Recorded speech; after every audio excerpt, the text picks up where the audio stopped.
एमसीसीलाई प्रक्रिया मार्फत टुङ्ग्याउँदै गठबन्धनलाई सुरक्षित बनाउन शीर्ष नेताको दौडधुप। एमसीसी अनुमोदन हुने नहुने अनिश्चित। संसदमा पेश भएको एमसीसीलाई प्रक्रिया मार्फत टुङ्ग्याउँदै सत्ता गठबन्धनलाई सुरक्षित बनाउन शीर्ष नेताहरूको दौडधुप सुरु भएको छ। आफ्नो अडानमा रहेका गठबन्धनका दलहरूको प्रतिष्ठा जोगिने गरी एमसीसी पास गर्ने मध्यमार्गी विकल्पको खोजीमा नेताहरू छन्। यसो हुँदा गठबन्धनलाई आगामी निर्वाचनसम्मै लैजान सकिने उनीहरूको विश्वास छ। यद्यपि मतदान पूर्वसम्म हुने राजनीतिक घटनाक्रमले गठबन्धनको भविष्य तय गर्नेछ। सरकारको नेतृत्व गरिरहेको नेपाली कांग्रेस यथास्थितिमै एमसीसी अनुमोदनको पक्षमा छ भने नेकपा माओवादी केन्द्र, नेकपा एकीकृत समाजवादी र जसपा परिमार्जन बिना पास गर्न नसकिने अडानमा छन्। प्रमुख प्रतिपक्षी एमाले एमसीसी बारे अझै मौन छ, जसका कारण सदनबाट अनुमोदन हुने नहुने अझै अनिश्चित छ। सँगसँगै गठबन्धनको भविष्य पनि अन्योलमा छ। एमसीसी प्रस्तावमाथि छलफलका लागि 12 फागुनमा संसद बैठक बस्दैछ। सत्ता गठबन्धनको राजनीतिक संयन्त्रका संयोजक समेत रहेका नेपाली कांग्रेसका वरिष्ठ नेता रामचन्द्र पौडेलले सोमबार माओवादी केन्द्रका अध्यक्ष पुष्पकमल दाहाल र जसपा अध्यक्ष उपेन्द्र यादवसँग छुट्टा छुट्टै छलफल गरेका थिए। माओवादी संसदीय दलको कार्यालय सिंहदरबारमा भएको छलफलमा पौडेलले गठबन्धनमा असर नपुग्ने गरी निर्णय लिन र एमसीसीलाई सकारात्मक ढंगले टुङ्ग्याउन आग्रह गरेका थिए। जवाफमा दाहालले गठबन्धन बच्ने आश्वासन दिएका छन्। एमसीसीको विपक्षमा मतदान गर्ने माओवादी र समाजवादीको अडान। कांग्रेस भन्छ विपक्षमा मतदान गर्नेसँग सरकारमा बस्न सकिन्न। नेकपा माओवादी केन्द्रका अध्यक्ष पुष्पकमल दाहाल र नेकपा क्रान्तिकारी माओवादीका अध्यक्ष मोहन वैद्य बीच खुमलटारमा भेटवार्ता भएको छ। भेटमा वैद्यले अमेरिकी सहायता परियोजना एमसीसी बारे चासो राखेका छन्। उनले एमसीसी राष्ट्रको हितमा नभएको भन्दै पारित गर्न नहुने बताएका छन्। राष्ट्रहित विपरीत सम्झौता किन टेबल गरेको भन्दै दाहालसँग चासो राखेको वैद्यको सचिवालयले जनाएको छ। जवाफमा अध्यक्ष दाहालले एमसीसी संसदमा टेबल भए पनि मतदान नगर्ने बताएका छन्। भेटमा वैद्यले एमसीसी विरुद्धको प्रदर्शनका क्रममा पक्राउ परेका कार्यकर्ता रिहा गर्न पनि दाहालसँग अनुरोध गरेका थिए। क्रान्तिकारी माओवादीका नेताद्वय वसन्त बोगटी र सुनिता बुढाथोकी प्रहरी हिरासतमा छन्। वैद्यले विज्ञप्ति जारी गरेर कार्यकर्ता रिहा गर्न सरकारसँग माग गरेका छन्। नेपाली कांग्रेसका महामन्त्री गगन कुमार थापाले सरकारले ल्याएको प्रस्तावका विपक्षमा मतदान गर्नेसँग सरकारमा सँगै बस्न नसकिने बताएका छन्। मंगलबार सञ्चारकर्मीसँग कुराकानी गर्दै थापाले सरकारमा सहभागी भई सरकारकै प्रस्तावका विपक्षमा मतदान गर्नु अनैतिक र अव्यावहारिक हुने बताएका हुन्। सरकारमा बसेर सरकारको प्रस्तावको विरुद्धमा मतदान गरिसकेपछि हामी यो विषयका सन्दर्भमा फरक ठाउँमा मतदान गर्छौं तर सँगै जान्छौं भन्ने कुरा अनैतिक र अराजनैतिक विषय हुने थापाको भनाइ छ। हरेक नेता सरकारमा रहेको समयमा एमसीसीका विषयमा विभिन्न किसिमबाट प्रक्रिया अगाडि बढेको स्मरण गर्दै थापाले छलफलपछि सबैले एमसीसीको पक्षमा मतदान गर्ने विश्वास व्यक्त गरे। तत्कालीन नेकपा नेतृत्वको सरकारले ल्याएको प्रस्ताव वर्तमान सरकारले हुबहु सदनमा ल्याएको जनाउँदै उनले पहिला सरकारमा रहँदा पनि ठिक र अहिले विरोध गर्दा पनि ठिक भन्ने नगर्न आग्रह गरे। एमसीसीका पक्षमा बोल्न कांग्रेसले पार्टी पंक्तिलाई प्रशिक्षित गर्ने उनले बताए। एमसीसी विरुद्धको रिट निवेदन सर्वोच्चद्वारा दरपीठ। सरकारको नीतिगत निर्णय अदालतको क्षेत्र अधिकारमा नपर्ने ठहर। प्रतिनिधि सभा बैठकमा पेश भएको एमसीसी सम्झौता अगाडि नबढाउन माग गर्दै पेश भएका रिट सर्वोच्च अदालतले दरपीठ गरेको छ। अधिवक्ता डाक्टर सुरेन्द्र भण्डारी र स्वागत नेपालले सर्वोच्च अदालतमा छुट्टा छुट्टै रिट निवेदन पेश गरेका थिए। रिट निवेदनमा नेपाल सन्धि ऐन 2047 को दफा 4 अनुसार प्रतिनिधि सभामा एमसीसी को प्रक्रिया अगाडि नबढाउनु भनी माग दाबी गरिएको थियो। एमसीसी नेपालको राष्ट्रिय हित, सार्वभौमिकता र स्वाधीनता प्रतिकूल रहेको समेत निवेदनमा दाबी गरिएको थियो। निवेदनमा एमसीए नेपालले नुवाकोटमा खरिद गरेको जग्गा एमसीए को बजेट र कर्मचारीको नियुक्ति बदल गर्न पनि माग गरिएको थियो। आन्दोलनको नाममा हिंसात्मक गतिविधि नगर्न गृहको चेतावनी। घटनामा संलग्नमाथि कारबाही गर्ने संकेत।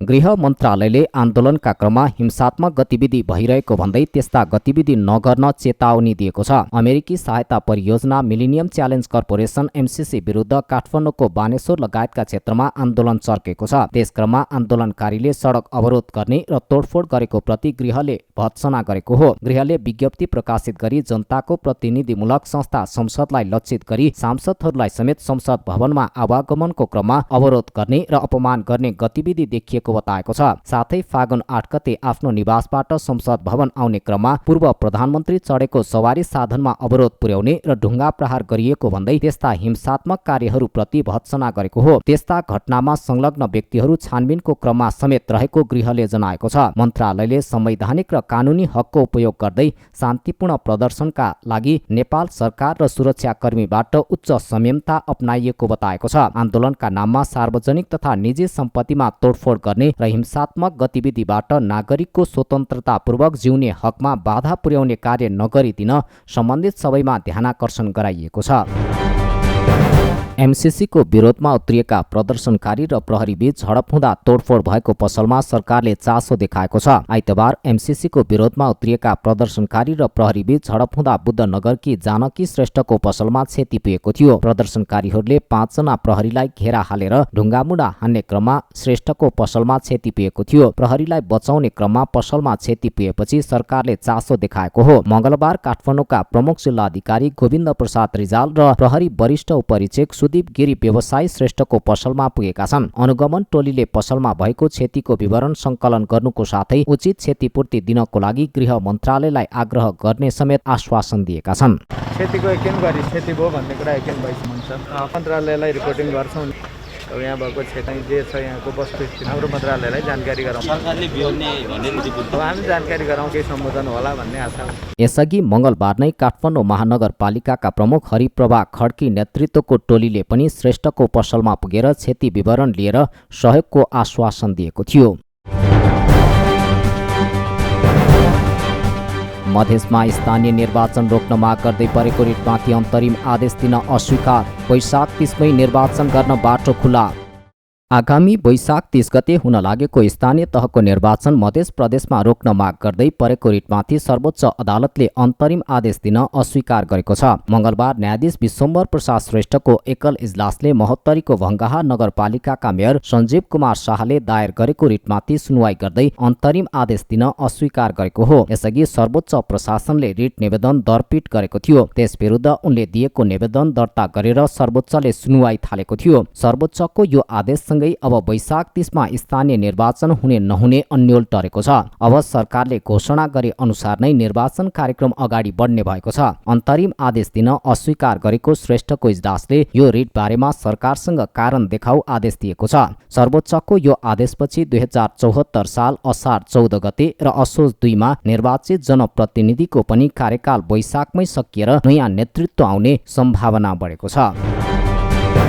निर्वाचन आयोगमा गत हप्ता दर्ता भएको सामाजिक एकता पार्टीको औपचारिक घोषणा भएको छ। मंगलबार काठमाडौँ स्थित प्रज्ञा प्रतिष्ठानमा सीबी गहतराजको अध्यक्षतामा सामाजिक एकता पार्टी घोषणा भएको हो। घोषणा सभामा बोल्दै पार्टीका अध्यक्ष गहतराजले पार्टीमा 21 जना पदाधिकारी रहेको र 151 जना केन्द्रीय समिति सदस्य रहेको बताए। उनले पार्टीले एकताको सम्मान गरौं, समृद्ध नेपाल निर्माण गरौं भन्ने मूल नारासहित पार्टी घोषणा भएको बताए। अध्यक्ष गहतराजले पार्टीले आफ्नो मान्यता र उद्देश्य कार्यकारी राष्ट्रपति र पारदर्शी सुशासन भ्रष्टाचार मुक्त नेपाल बोकेको बताए। यो पार्टी को मुख्य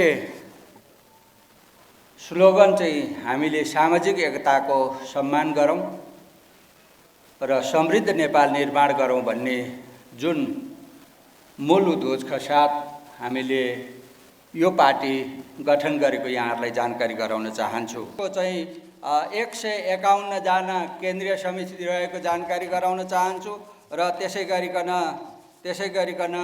21 जना चाहिँ पदाधिकारी समिति रहेको म जानकारी गराउन चाहन्छु र विशेष गरिकन यो सामाजिक एकता पार्टीको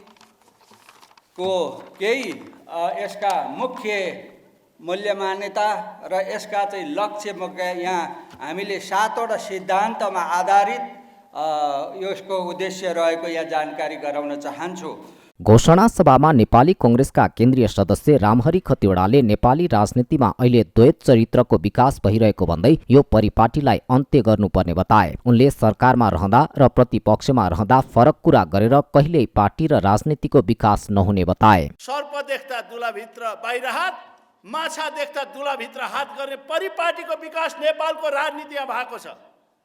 जनतामा जाँदा एउटा कुरा गर्ने, सत्तामा जाँदा अर्को कुरा गर्ने पद्धतिको विकास भएको छ। त्यसको अन्त्यका लागि सामाजिक एकता पार्टी अगाडि बढोस्, मेरो शुभकामना छ। हामी सत्तामा हुँदा एउटा कुरा गर्छौँ, प्रतिपक्षमा हुँदा अर्को कुरा गर्छौँ, जनतामा हुँदा एउटा कुरा गर्छौँ, व्यापारीसँग जाँदा अर्को कुरा गर्छौँ, बुद्धिजीवीसँग एउटा कुरा गर्छौँ, श्रमिकसँग एउटा कुरा गर्छौँ, अझ भनौँ काम गर्ने किसानसँग एउटा कुरा गर्छौँ, त्यसपछि मिलवालासँग मालिकसँग अर्को कुरा गर्छौँ। यो पद्धति हामीबाटै अन्त्य गरौँ, तपाईँहरूको भलो यसैमा हुन्छ। म यही शुभकामना दिन चाहन्छु। मैले यो र त्यो भनिनँ। फेरि केन्द्रीय सदस्य खतिवड़ाले नेपाली राजनीतिमा नेताहरूमा वचन र इमान्दारिताको खडेरी परेको उल्लेख गरे। उनले पार्टीमा नाता र परिवारलाई अधिकार सुम्पन्ने परिपाटीको अन्त्य गरेर अगाडि बढ्न पनि सामाजिक एकता पार्टीलाई शुभकामना दिए। यो वर्षको शिवरात्रिमा 10 लाख भक्तजनले पशुपति दर्शन गर्ने अनुमान। सुरक्षा व्यवस्थाका लागि झन्डै 10,000 सुरक्षाकर्मी परिचालन गरिने। संस्कृति पर्यटन तथा नागरिक उड्डयन मन्त्री प्रेम आलेले पशुपतिनाथको धर्मशाला छिट्टै फिर्ता ल्याउने बताएका छन्। शिवरात्रिको तयारीबारे पशुपतिमा मंगलबार आयोजित पत्रकार सम्मेलनमा बोल्दै मन्त्री आलेले भारतका प्रधानमन्त्री नरेन्द्र मोदीले 25 करोड रकम दिएर निर्माण गरेको धर्मशाला विगतका प्रतिनिधिले बेच्ने काम गरेको भन्दै त्यसलाई फिर्ता ल्याउने बताएका हुन्। बतासको अल्पकालीन आदेश खारेज भइसकेको भन्दै उनले जसले पशुपतिमा गिद्धे नजर लगाउँछ उसको कहिले पनि भलो नहुने उल्लेख गरे। भारतीय सरकारका प्रधानमन्त्री आदरणीय नरेन्द्र मोदीले 25 करोड भारू पैसा दिएर धर्मशाला निर्माण गर्न दिएको त्यो भवन आज कौडीको भावमा विगतको चाहिँ प्रतिनिधिहरूले त्यसलाई बेच्ने कामहरू गरेका छन्। त्यो कतै पनि सही हुनेवाला छैन। र हिजो मात्रै हामीले अल्पकालीन आदेश लिएर आउनुभएको त्यो बतास अर्गनाइजेसनले त्यो अल्पकालीन आदेश पनि खारिज भइसकेको अवस्था छ। त्यसो भएको हुनाले पशुपतिले सबैको रक्षा गर्नेछन्। जसले पशुपति प्रति गिद्धे दृष्टि लगाउँछ त्यसको कहिले पनि कल्याण हुनेवाला छैन। त्यो हुँदा पनि हुँदैन भन्ने म यहाँ राख्न चाहन्छु।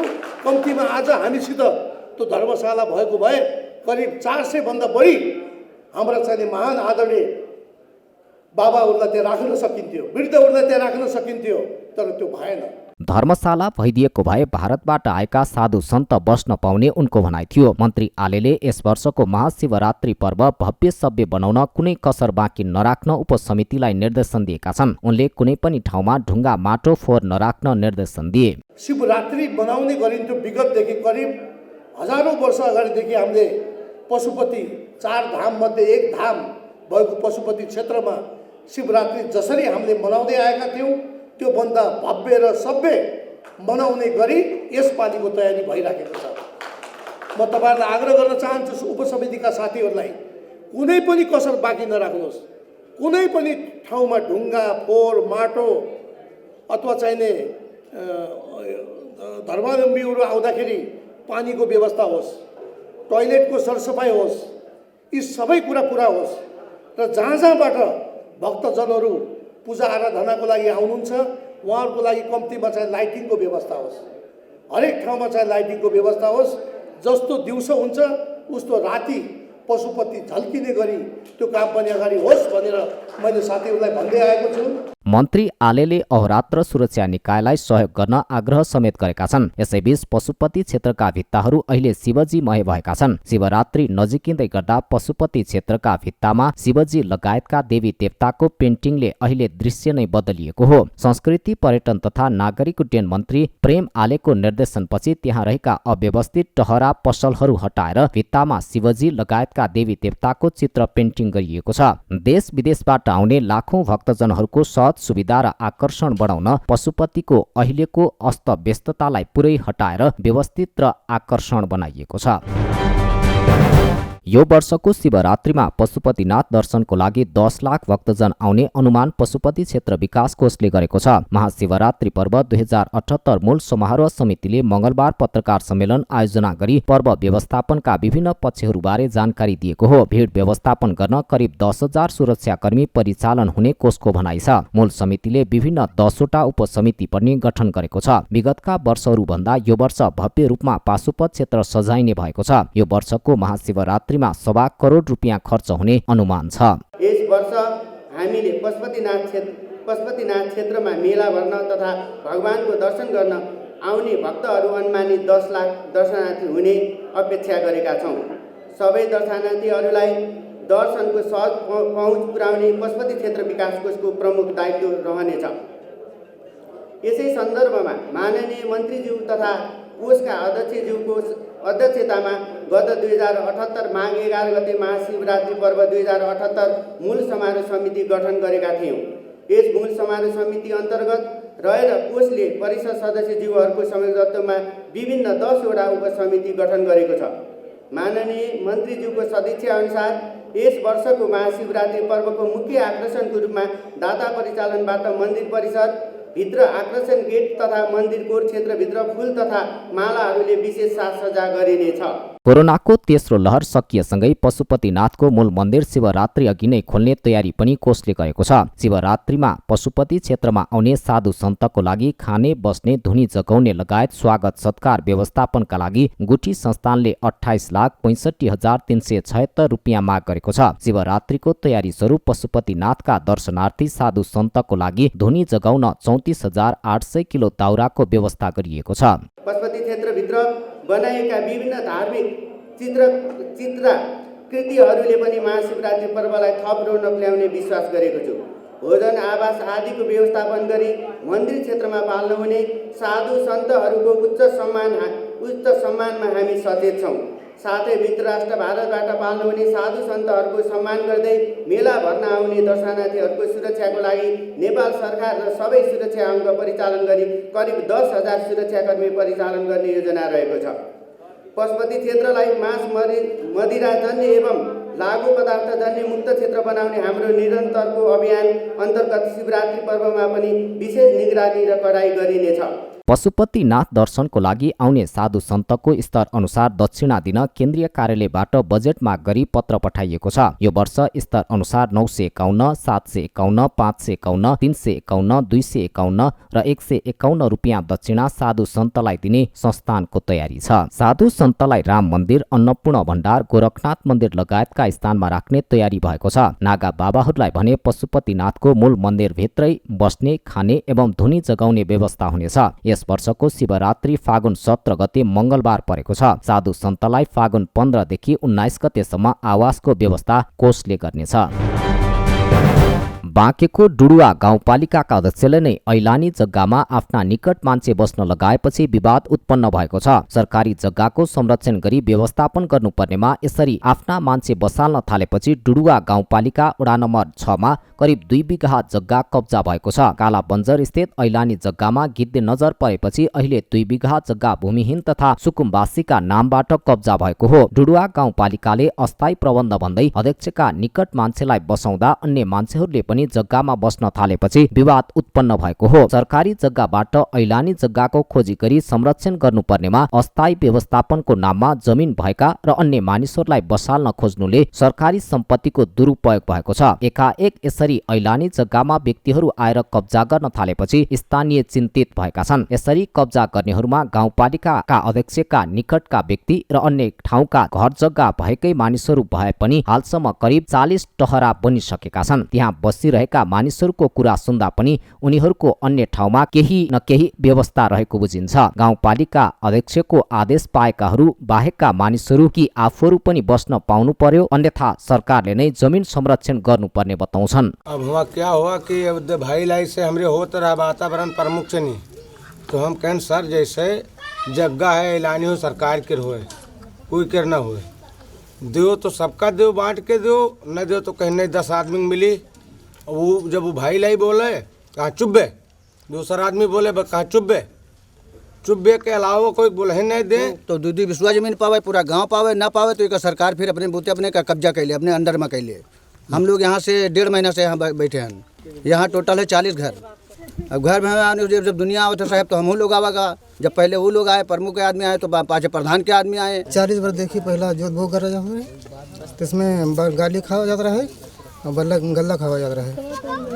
लोगों ऐसे हाथ छप करी नहीं कि सब पे पूरा ले लिया। डुडुवा गाउँपालिकाका अध्यक्ष नरेन्द्र कुमार चौधरीले अस्थायी प्रबन्धका लागि छरिएर रहेका मानिसलाई केही समयको लागि बस्न दिएको बताए पनि सोही गाउँपालिका वडा नम्बर 6 का वडा अध्यक्ष मोहन राम मिश्र भने सरकारी जग्गा कसैको आदेशमा भूमिहीन सुकुम्बासीका नाममा कब्जा हुनु दुर्भाग्य भएको बताउँछन्। उनले यसरी जमिन कब्जा भएपछि आफूहरूले स्थानीय प्रशासन र प्रहरीमा जानकारी दिए पनि सुनवाई नभएको गुनासो गरे। यो धेरै जमानादेखि एलानीप्रति जग्गा हो, यो मेरो वडाको जग्गा हो। तर अस्ति के भयो भने केही मान्छेहरू अब गाउँपालिका अध्यक्षको निर्देशन अथवा चाहिँ उहाँको सहयोगमा रातारात आएर 10 जना 8-9 जना 10 जनाले घर बनाए। त्यो बनाइसकेपछि हामीले चाहिँ यसरी चाहिँ सरकारी जग्गा हो चाहिँ यसलाई चाहिँ गाउँपालिका अध्यक्ष अथवा कसैले जबरजस्ती कब्जा गर्न मिल्दैन। यो विषयमा हामीले चाहिँ जिल्ला प्रशासन कार्यालय मार्फत जिल्ला प्रहरी कार्यालयसम्म पनि निवेदन दर्ता गरायौँ। यो जग्गा चाहिँ खाली हुनुपर्छ। तर प्रशासनले यसमा चाहिँ चासो दिएन। पटक पटक एसपी साहबलाई पनि मैले व्यक्तिगत रूपमा अरू पार्टी र सङ्गठनको तर्फबाट चाहिँ यसरी विवाद भएछ, त्यहाँ झगडा भइरहेछ। साँझ बिहान यिनीहरू एक बिता जग्गाको लागि, एक हात एक मुठी जग्गाको लागि बिहान साँझ झगडा गर्नलाई हामीलाई पनि धेरै टर्चर भयो। संरक्षण गर्ने निकाय नै यसरी विवादमा आएर ऐलानी जग्गामा व्यवस्थापनको नाममा कब्जा गर्न लगाएपछि यस्ता सरकारी सम्पत्ति कसले संरक्षण गर्ने डुडुवाका सचेत नागरिकले प्रश्न गरिरहेका छन्। यता जिल्ला प्रशासन कार्यालय बाँकेले भने केही क्षेत्रमा कानुन विपरीत सार्वजनिक सम्पत्ति व्यक्तिलाई वितरण गर्ने काम भएको पाइएको उल्लेख गर्दै त्यसको संरक्षण गर्न प्रहरी प्रशासनलाई निर्देशन दिएको जनाएको छ। प्रमुख जिल्ला अधिकारी सूर्य बहादुर खत्रीले सार्वजनिक सम्पत्ति व्यक्तिको नाममा वितरण गर्न स्थानीय तहहरूले नमिल्ने कानुनी व्यवस्था रहेकाले त्यसको संरक्षण गर्न प्रहरी प्रशासनलाई निर्देशन दिएको बताए। उनले स्थानीय तहहरूले सार्वजनिक सम्पत्तिको संरक्षण गर्ने तर वितरण गर्न भने कानुनले प्रतिबन्ध गरेको पनि स्पष्ट पारे। संरक्षण गर्ने त्यसको रेखदेख गर्ने जिम्मा चाहिँ स्थानीय सरकारलाई नै दिएको छ र कतिपय ठाउँमा के पाइएको छ भने स्थानीय सरकारले त्यसको रेखदेख गर्ने नाममा कतिपय ठाउँमा बस्ती विस्तार गर्ने अथवा त्यहाँ चाहिँ अरू चाहिँ जुन ठाउँमा चाहिँ उनको पूजा नै निर्माण हुन सक्दैन त्यस्ता ठाउँमा बस्ती विस्तार गर्ने कुराहरू पाइएको चाहिँ यदाकदा समाचारहरू सुन्न आएका छन्। त्यस्ता कुराहरूलाई त्यो चाहिँ कानुनले बन्देज गरेको हुन्छ। त्यो सम्पत्तिको संरक्षण गर्ने वितरण गर्ने होइन। त्यो चाहिँ जिम्मा गाउँपालिकाको जिम्मा भनेको त्यो सार्वजनिक सम्पत्ति सबै जनताले भोलि विपदको बेलामा जुनसुकै बेलामा जस्तो सुकै समस्या परेको बेलामा पनि सबैले उपयोग गर्न सक्ने गरी त्यसको संरक्षण गर्नुपर्ने हुन्छ। प्रमुख जिल्ला अधिकारी खत्रीले सार्वजनिक सम्पत्ति व्यक्तिको नाममा वितरण गर्ने अधिकार सङ्घीय सरकारको मात्र रहेको स्मरण गराए। पर्यटकीय नगरी पोखरामा गत आइतबार परेको भीषण असिना पानीले 11 करोड रुपियाँ बराबरको क्षति भएको पोखरा महानगरपालिकाका कृषि तथा पशु विकास महाशाखाले जनाएको छ। बाक्लो असिना पानीका कारण केही जनावर समेत मरेका छन् भने तरकारी तथा फलफूल सहित बाली नालीहरू नष्ट भएका छन्। पोखरा महानगरपालिका कृषि महाशाखाका प्रमुख मनोहर कडरियाले पोखरा वडा नम्बर 9, 11, 13 र 18मा धेरै क्षति भएको र अन्य वडामा सामान्य क्षति भएको जानकारी दिए। कडरियाले राज्यले कृषकलाई दिएको बीमा सुविधा समेत कृषकले सदुपयोग गरेमा यस प्रकारका क्षतिबाट राहत पुग्न सक्ने बताए। उनले असिनाका कारण सो वडाहरूमा तरकारी बाली, नगदे बाली, फलफूल, तोरी, आलु लगायतका बालीमा पूर्ण क्षति पुगेको जानकारी दिए। परेको भयावह असिना पानीले चाहिँ पोखरा महानगरपालिकाका पोखरा वडा नम्बर 18 देखि लिएर 11, 9, 8, 13 मा चाहिँ अब अलि ठुलो मात्रामा र अर्को 14, 15, 21, 22 का एरिया 33 को एरियामा पनि असिना परेर धेरै क्षति भएको छ। यसले भौतिक संरचना पनि बिगारेको हामीले देख्यौँ। त्यो लगायत तरकारीहरू अहिले सिजनका काउली, बन्दा, ब्रोकाउली, प्याज, लसुन, केराउ जस्ता बालीहरू र खाद्यान्नमा चाहिँ गहुँ, तोरी जस्ता बालीहरू, फलफुलहरूका अहिले भर्खर पलाउँदै गरेका पातहरू झार्ने काम कतिपय ठाउँहरूमा प्लास्टिक घर नै भत्काएको, फलामका स्टोरहरू बिग्रेका। असिनाकै कारण पोखरा महानगरपालिका वडा नम्बर 11मा फलमान गुरुङले सञ्चालन गर्दै आएको उदय अर्गानिक कृषि फार्मका 2वटा भैँसी मरेका छन्। फार्ममा टिनमा असिनाको भार पर्दा सो भाँचिएर थिचेको कारण भैँसी मरेका हुन्। त्यस्तै तरकारीका टनेलहरू समेत भत्किएका छन्। गुरुङका अनुसार फार्ममा 20 लाख बराबरको क्षति भएको छ। उता पोखरा वडा नम्बर 11मा केहरमान गुरुङले सञ्चालन गर्दै आएको गोर्खाली मनोकामना नर्सरीमा पनि ठूलो क्षति पुगेको छ। उनले 4 रोपनी क्षेत्रफलमा लगाएको विभिन्न जातका फूलहरू टनेल सहित भाँचिदा पूर्ण रूपमा क्षति भई 20 लाख बराबरको क्षति भएको जानकारी दिए। असिनाको भारका कारण टनेल भाँचिएको उनको भनाइ छ। मेरो क्षति चाहिँ लगभग अहिलेको हाराले चाहिँ 20 लाख भन्दा माथि भइरहेछ। 50 लाख लगानी गरेर बनाएको हो। पहिलादेखि नै हाम्रो नर्सहरूलाई इन्सुरेन्स भन्ने कुरा नि गरेको थियो, त्यो बेलामा खै यो त्यो भएको छैन भन्ने कुरा गर्नुभएको थियो के अरे, हामीलाई त्यति थाहा पनि छैन। संस्थामा नि कुरा त राखेको हो अलिअलि, तर यो नर्सरीलाई चाहिँ इन्सुरेन्स गरेको कसैले नि गरेको छैन होला, गरेको जस्तो नि लागेको छैन।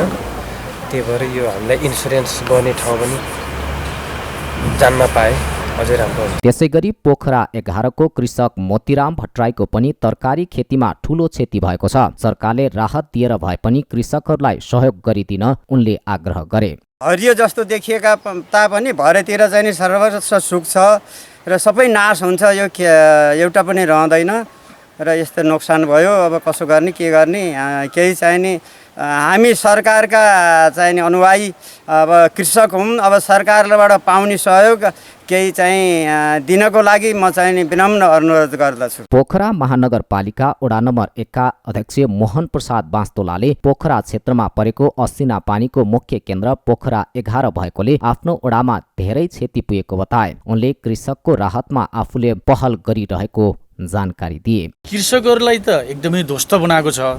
कृषकहरूले गरेका जुन तोरी खेतीदेखि लिएर अरू तरकारी खेतीदेखि लिएर र 2-4 ठाउँमा चाहिँ यो भैँसी पालन गर्नेदेखि लिएर कतिपय ठाउँमा चाहिँ भैँसी मरेको पनि हामीले पायौँ र कतिपय ठाउँमा चाहिँ तोरीको त डाँठ समेत नरहेको पनि पायौँ।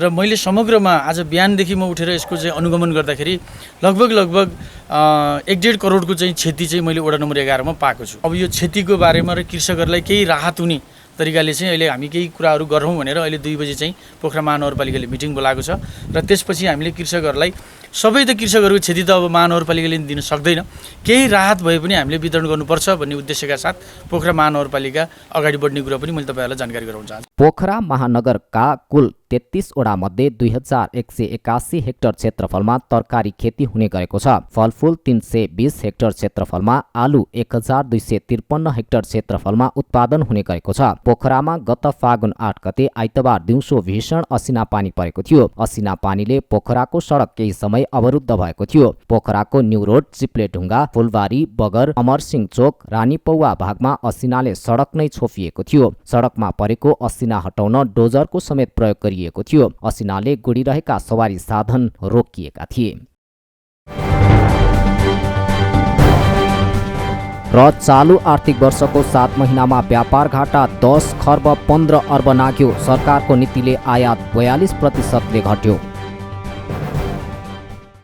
चालु आर्थिक वर्षको 7 महिनामै मुलुकको व्यापार घाटा 10 खर्ब 15 अर्ब नागेको छ। भन्सार विभागले सार्वजनिक गरेको चालु आर्थिक वर्षको माघ मसान्तसम्मको तथ्याङ्क अनुसार व्यापार घाटा गत आर्थिक वर्षको सोही अवधिको तुलनामा 38.45%ले बढी हो। गत वर्षको यसै अवधिमा यस्तो व्यापार घाटा 7 खर्ब 33 अर्ब थियो। साउनदेखि माघ मसान्तसम्म कुल 11 खर्ब 47 अर्ब 46 करोड रुपियाँ बराबरको वस्तु आयात भएको छ। यसै यही अवधिमा कुल 1 खर्ब 31 अर्ब 65 करोड रुपियाँको वस्तु नेपालले अरू मुलुकलाई बिक्री गरेको छ। वस्तु आयात गत वर्षको सोही अवधिको तुलनामा 42.78%ले बढी हो भने निर्यात 88.3%ले बढी हो। चालु आर्थिक वर्षको पहिलो महिनादेखि नै आयात अत्याधिक बढेपछि सञ्चितको दबाव थेग्न सरकारले आयात निरुत्साहित नीति लिएको छ। गत महिनाबाट लागू हुने गरी 1/4 सामानमा मूल्य नगद मार्जिनको व्यवस्था गरिएपछि त्यसको प्रभाव आयातमा देखिएको हो। गत महिनामा पछिल्लो 7 महिना यताकै न्यून आयात भएको छ। पुस महिनासम्म गत वर्षको तुलनामा 51%ले आयात बढेकोमा माघमा घटेर 42%मा सीमित भएको छ। सामानको परिणामको हिसाबले गत वर्ष हाराहारी देखिए पनि मूल्यको हिसाबले गत वर्षको तुलनामा 42%ले न्यून देखिएको थियो। पुस महिनामा अर्थ मन्त्रालयसँगको समन्वयमा नेपाल राष्ट्र बैंकले ल्वाङ, चकलेट, च्युइङगमदेखि गाडीसम्मका विभिन्न 400 वस्तुको आयातमा कडाई गर्ने नीति लिएको थियो। 6 महिनाको अवधिमा यस्ता वस्तुको आयात 77 अर्ब रुपियाँ थियो। महिनागत रूपमा करिब 15 अर्ब रुपियाँको आयात भएकोमा पुसपछि गरिएको निरुत्साहन नीतिले अघिल्लो महिनाको तुलनामा 1 अर्ब रुपियाँ कमी आएको छ। ब्याज दर बढाउनु पर्ने माग राख्दै सहकारी सञ्चालकहरूले आन्दोलन गरेका छन्। मंगलबार सहकारी विभाग अगाडि बचत तथा ऋण केन्द्रीय सहकारी महासंघसँग आबद्ध सहकारी सञ्चालकहरूले बैंक तथा वित्तीय संस्थाहरू जस्तै ब्याज दर बढाउनु पर्ने माग राख्दै आन्दोलन गरेका हुन्। ब्याज दर निर्धारण समितिको बैठकमा ब्याज दर बढाउन दबाव स्वरूप सहकारी विभागलाई ध्यानाकर्षण गराउनको लागि आन्दोलन गरिएको बचत तथा ऋण केन्द्रीय सहकारी महासंघका वरिष्ठ उपाध्यक्ष चन्द्र प्रसाद ढकालले बताए। सम्बन्धित निकायको ध्यानाकर्षण गराउने गरी आज चाहिँ साथीहरूको यहाँ जमघट उपस्थिति भएको विषय हो। यहाँलाई थाहा छ, पछिल्लो पटक यो वित्तीय तरलता हामी सहकारीमा प्रचुरमा देखियो। हामी यत्रो ठुलो कोभिड चाहिने गरेर तपाईँले देख्नुभयो, यत्रो भूकम्प तपाईँ देख्नुभयो। यी सबै कुराहरूमा सहकारी संस्थाहरूले आफ्ना सदस्यहरूको सर्भिस सेवाका लागि निरन्तरता दिइरहेको परिस्थितिमा अहिले जुन विषय सहकारीसित सम्बन्धित छँदै छैन, अस्वाभाविक प्रक्रियाले सहकारीभित्र पनि एउटा तरलता देखियो, जसको प्रत्यक्ष चाहिने गरेर प्रभाव कमर्सियल ब्याङ्कहरूसितको यो अस्वाभाविक ब्याज दर वृद्धि र अस्वाभाविक ब्याज दर वृद्धि गर्नलाई जो त्यसमा सहभागी हुनुहुन्थ्यो उहाँहरू दोषी हो भन्ने मलाई लाग्छ। उनले पछिल्लो समय सहकारीमा समेत चरम तरलता अभाव भएकाले तरलता सहज बनाउनको लागि ब्याज दर बढाउन पाउनुपर्ने महासंघको माग रहेको बताए। कमर्सियल बैंकहरूले अस्वाभाविक रूपमा ब्याज दर वृद्धि गर्नाले सहकारीहरूमा असर परेको ढकालले बताए। उनले बैंकहरूको ब्याज दर घटाउन कि त विगतमा जस्तै सहकारी आफैलाई सो विवेकले चल्न दिनुपर्ने जिकिर गरे। सरकारले अथवा सम्बन्धित निकायले विशेष गरेर हाम्रो यो सन्दर्भ ब्याज दरसित जोडिएको यसको अध्यक्षता रजिस्ट्रार रहने र रजिस्ट्रार चाहिने गरेर तपाईँको सहकारी भित्रको चाहिने एक किसिमको नियामक निकायको प्रमुख रहने र स्वभावैले मन्त्रालय पनि यसमा जोडिने हुँदाखेरि उहाँहरूलाई ध्यानाकर्षण पनि गराउने र आज सुनिराखेका छौँ हामीले। आज 1 बजे सन्दर्भ ब्याज दरको समितिको मिटिङ बस्दैछ। त्यसले चाहिँ तपाईँको अहिलेको समसामयिक परिस्थितिलाई एड्रेस गरेर सहकारी संस्थाहरूलाई निरन्तरता दिन, जुन हिजोका दिनमा जस्तै गरी स्वच्छन्द चल्नलाई चाहिने गरेर दिने वातावरण बनाएर संविधानमै लेखिएको तेस्रो पिलरलाई सम्मान गर्ने, जुन धरातलमा जुन बेसमा आज संविधानमा यो पिलर भनेर राखियो, तेस्रो खम्बा भनेर राखियो, त्यसलाई प्रमाणित गर्ने गरी तपाईँको चाहिँ निस्सन्देह सहकारी संस्थाहरू सञ्चालन हुने परिस्थिति निर्माण गर्नका लागि एक किसिमको साथीहरूको बीचको सोलिडारिटी तपाईँको एकैबद्ध सहितको ध्यानाकर्षण हो। वरिष्ठ उपाध्यक्ष ढकालले सहकारीहरूले आफ्नो सदस्यहरूबाट बचत सङ्कलन गरेर 10 लाख सदस्यहरूलाई सेवा दिइरहेको बताए। उनले सहकारीको क्षेत्रमा प्रत्यक्ष रूपमा 80,000 बढीलाई रोजगारी दिइरहेकाले महासंघको माग तत्काल सम्बोधन हुनुपर्ने बताए।